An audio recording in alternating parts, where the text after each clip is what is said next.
This is the Lost Adventure, and today's weekly encounter is going to be the Brigand Lair. Now, this is found in REF3, the Book of Lairs, and this one specifically was written by Mike Brolt. I still don't know if I'm saying it correctly, but we're just going to have to go with it.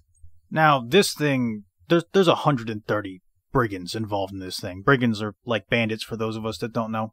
Personally, I don't use the actual encounter. Instead, I use what he's built for, like, the actual brigands for their encampment as a basis for, like, a brigand camp that I constantly have brigands coming from. Like, I'll take a portion of the garrison from this camp and have them attack somewhere, and eventually the players can come back to the camp itself and, fight the brigands. But this is a pretty good one. I mean, it's got an entire siege of a village, how to deal with multiple waves of enemies attacking you.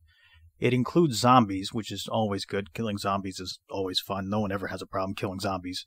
A bunch of brigands. There's a village, arming villagers, fighting the bad guys. You can also go on and assault the base camp of the brigands if you want to do that, but that's going to be extremely difficult. Because, like I said, there's 130 brigands. And that 130, those are just the foot troops. There's also a series of level 3, level 4, all the way up to the single level 9 brigand leader. There's also 2 clerics that are involved in this entire thing, which is where the zombies come from. But these clerics are being used against their will. In fact, if you are able to free them from their captivity by, killing the leader who's holding them hostage, the clerics will let loose the zombies upon the rest of the people in the brigand camp, which also includes non-combatant women and children, so I'm going to go ahead and guess these clerics are not good ones. There's also a nice chunk of change at the brigand camp if the players are able to defeat them. So the actual encounter, according to Mike, is designed for level 6 players, 6 level 6 players, and is set in mountainous terrain. You see that the camp that the brigands are coming from is supposedly in the middle of a narrow valley where they can, see everybody coming towards them. So I guess that counts at mouse. It really doesn't matter where you put it, because this can go anywhere in your campaign. Just throw it anywhere. So all you need is a village and some bandits and brigands, and that's it. That covers all your bases, and you can go ahead with this adventure wherever you want. So, hypothetically, let's say that your players decide they don't want the villagers to be in danger, and they want to go to the brigand camp to deal with them there. So, there's no actual map for the camp itself, but there is a description. It'll take the PCs 2 days to come to the camp.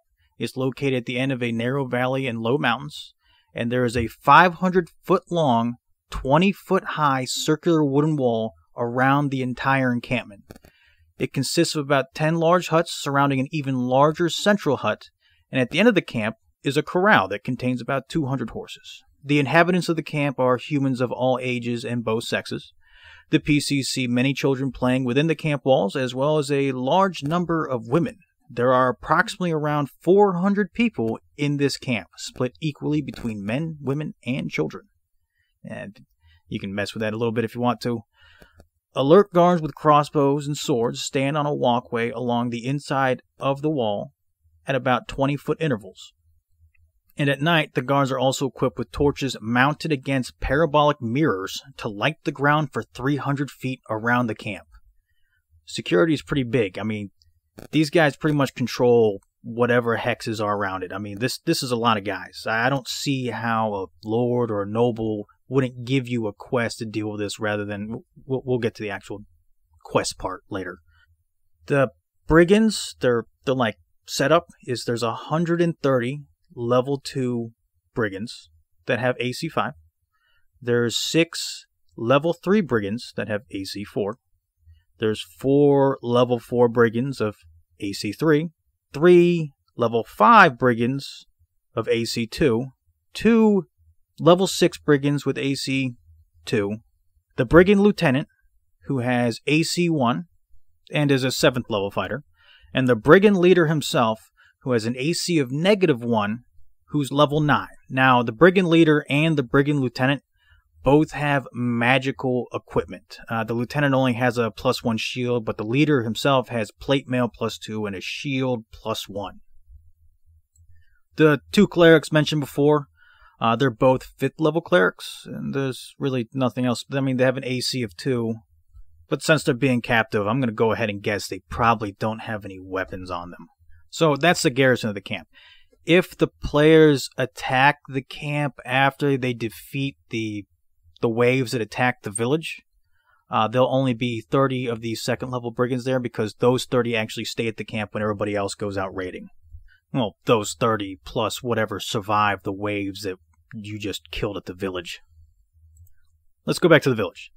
So, Mike has done a pretty good setup for this. He's given 3 different ways of getting actually just 2. There's 2.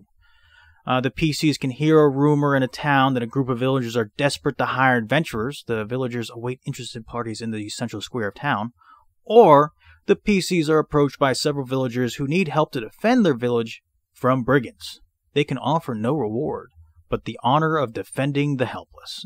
This isn't really so people just walk up to him like, hey, so we're getting robbed. Can you help us since you're heroes? We have a little bit of money, but we're really dirt poor peasants. The players can get to the village in supposedly 3 days, just anywhere, but according to the book, it's 3 days travel before the PCs meet the villagers. Once there, they'll find a small farming community of about 200 people. There is a map for this. This is the entire map right here. And there's about 40 huts, as well as a grist mill and storage barn for the villagers' crops, all that sort of stuff. Normal village stuff. And there is 70 able-bodied villagers who can assist in the fight. Now, the players will have 3 weeks to get the villagers ready to fight the brigands when they come over for their yearly, tithe. These guys are acting almost like mini lords for the region. Actually, now that I think about it, you can actually use this encounter to not just represent brigands, but also a very evil landlord who's kind of a dick. Mike does include some, ways. He includes, lists of equipment and weaponry the peasants do have that they can arm themselves with. But this is mainly just to make the players feel like their decisions matter. Do include it if you include this adventure in here. But it doesn't really have any effect in the game.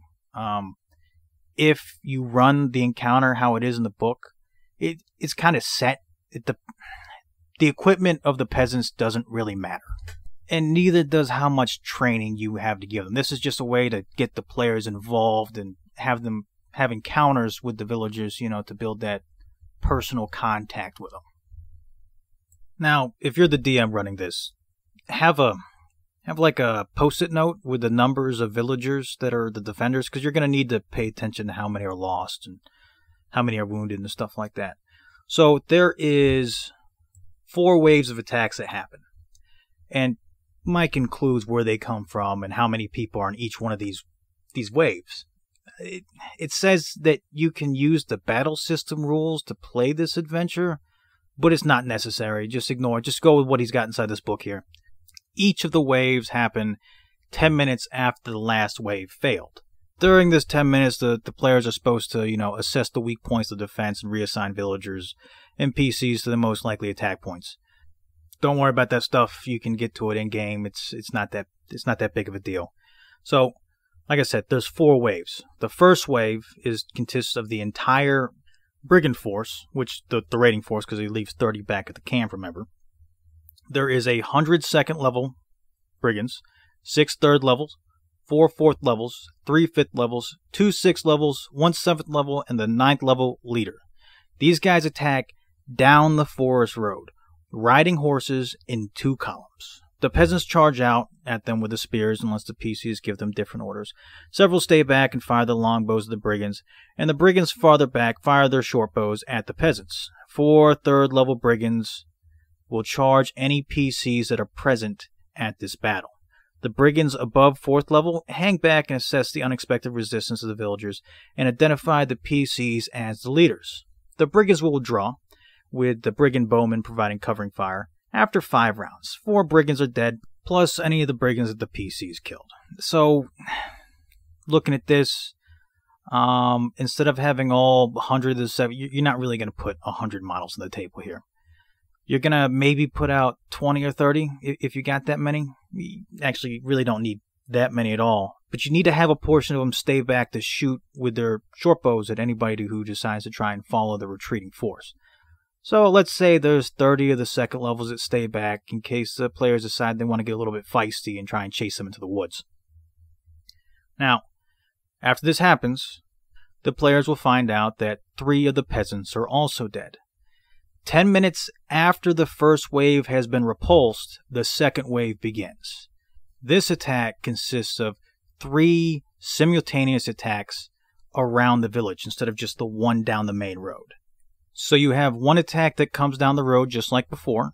You have another attack that comes across the stream on the east side of the village, and the third attack occurs across the stream on the south side of the village. Now, Mike includes in each one of these, depending on where the PCs are at, as long as there's a certain number of them, they can mitigate the casualties that are caused at each one of these things. But we'll go ahead and start with the attack down the road. 35 second-level brigands, led by the remaining third-level brigands, if any survived from the first one, plus a 5th-level brigand attack across here. If there are no PCs here, then 4 peasants and 8 brigands die, and the attack breaks through the barricade in 5 rounds. 8 brigands get through and kill 7 more peasants before being killed near the center of the village. If at least 1 PC remains fighting at this barricade, then there is no breakthrough, and the brigands withdraw after 7 rounds, leaving 10 brigands dead, plus any killed by the PCs, and 6 peasants dead. Now the second attack, the one that's coming from the stream on the east side, this one also consists of 35 second-level brigands, 2 4th-level brigands, 1 5th-level brigand, and 1 6th-level one. The PCs are attacked by the higher-level brigands in this party, while the peasants and the second-level brigands fight each other. If there are less than 2 PCs here, 10 brigands swarm over the barricades and attack into the village. Without at least 2 PCs, 9 brigands, plus any that were killed by the PC, and 6 peasants die at this barricade. And 10 more brigands and 8 more peasants die in 7 rounds of fighting inside the interior of the village. If there are 2 or more PCs at this barricade, the brigands do not break through, and you go ahead and add the PC's kills to the 9 brigands the peasants kill. 4 peasants will die here if they do repulse the attack.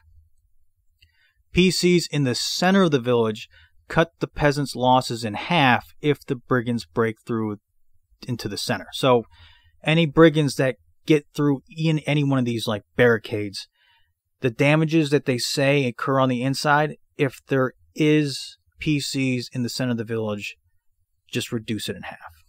The third attack, the one that crosses the south side of the stream, consists of 30 zombies, 20 brigands, the 2 clerics, and the level 9 leader. The brigands and the leader hang back while the zombies are sent to test the defenses. The zombies will attack until they're all dead. Well, dead again. And if the zombies break through, they ramble into the village and the brigands charge in after them. The brigands withdraw if all the zombies die without breaking through the outer defenses. Each round, 3 zombies and 2 peasants die, in addition to any casualties the PCs inflict. This is where paying attention to how many peasants you send to each location matters, and also part of the reason why I'm saying that you probably need to keep like a little notepad or post-it note with peasant numbers and brigand numbers. Alright, the third wave. This happens 10 minutes after, the last one failed. And for this one, you need to split the remaining brigands into 3 equal forces, mainly the second levels. You're going to try and spread out the second levels between all the leaders these times. This time, the 7th level lieutenant attacks with the brigands across the south stream, and the 9th level leader attacks with a force that goes along the forest road. Any brigands, if all that's left of an attack party is 2nd level brigands, like all the leaders have been killed, like the 3rd and above, the 2nd levels will call it quits and decide it's time to leave. So they will run if you kill all the leaders. Now, the first attack point is going to be the one that goes down the forest road. The highest level fighters in this one will attack any PCs, doubling up against them when possible. If the clerics are still with the brigands, then the remaining zombies will also attack here. The leader will guard the 5th level cleric. Unless the PCs have stated previously that they were removing the bodies from the attacks, there is at least 7 corpses still at this point. The cleric does not have to concentrate on the zombies, so he can cast Animate Dead on the first round of combat, and 5 of the bodies will rise up and attack the defenders. Roll a save versus petrification for each peasant in the defending force, and those who fail will drop their weapons and flee in fear for 1d4 rounds. They will flee to the center of the village, and return after 1d4 rounds is done. If less than 2 players are here, then the attack breaks through the barricade in 5 rounds, with 8 peasants and 10 brigands dead, and 10 second-level brigands break into the village. They will kill an additional 10 villagers before they're all killed. If the PCs at the barricade are all eliminated, then the rest of the brigand force is also in the village. We're not talking about the entire brigand force, we're talking about the ones that are part of this singular attack point. Now, once these villagers are in the village center, 1 peasant and 1 second-level brigand will die each round. Higher-level brigands will last for a number of rounds equal to their level and kill a number of peasants equal to their level. If any PCs are present in the center of the village, they take on the higher levels in combat while the second-level brigands still go around murdering people. The leader cannot be killed by the peasants. Instead, he kills a peasant per round unless fighting the PCs and retreats if all the other brigands die. The second attack point goes exactly the same way as it did in the second wave. So just go ahead and read that part, and it goes exactly the way it did there. And the third attack point is actually through the woods of the north of the village and begins 5 rounds after the other 2 attacks begin. If no PCs are defending this side of the village, then the attack breaks through, killing 8 peasants and 6 brigands. The remaining brigands charge through the village. If a PC is here and stays up to 6 rounds, the attack is repulsed, and 3 villagers and 8 brigands are dead.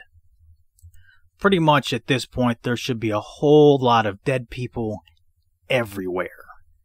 You'll have most of the first wave should be dead or destroyed. The second and third wave will either be repulsed or severely damaged, but you have the final wave that occurs 10 minutes after this one. What's left of the brigands regroups in the forest, and if there are no brigands of 4th level or higher, the brigands retreat to their stronghold. Otherwise, they will split up into 2 equal groups and make a final round of attacks. The first attack occurs across the east side of the stream again. The brigands charge the barricade, leaders attacking any PCs here. Without any PCs helping the defenders here, the peasants are overwhelmed, and the brigands will take the barricade in 5 rounds. All defending villagers here and half of the brigands die. The rest of the brigands charge into the village. If at least 1 PC is here, the brigands are held off as long as a PC keeps fighting. If they have not broken through in 7 rounds, the brigands will retreat, leaving half their number dead, plus any casualties inflicted by the PC, and half the villagers dead. The second attack occurs across the south side of the stream. The tactics and results are the exact same as attack number 1. If both the final wave attacks are repulsed, or if all the brigands who break through the barricades are killed, the brigands will retreat back to their stronghold. The PCs can talk the remaining peasants into following the brigands if they point out that they can end this menace once and for all. If the PCs follow the brigands, they find that the brigands reach the camp before the PCs can catch up, unless the PCs use a magical mean of travel. And if the PCs attack the camp, remember that there are 30 brigands who remain behind to guard the camp, in addition to the brigands who raided the village and survived. And that's it. That fits all in 4 pages inside this book. I like it. It's very simple. I've always enjoyed running sieges thanks to my history of playing Warhammer Fantasy Battles.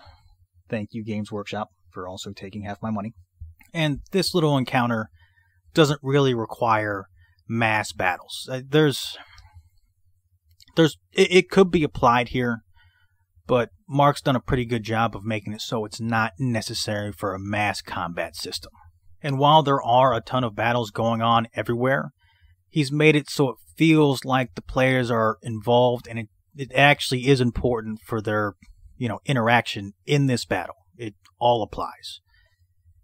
This encounter can be used for many separate things. In fact, I'm getting images of 13th Warrior while imagining this battle.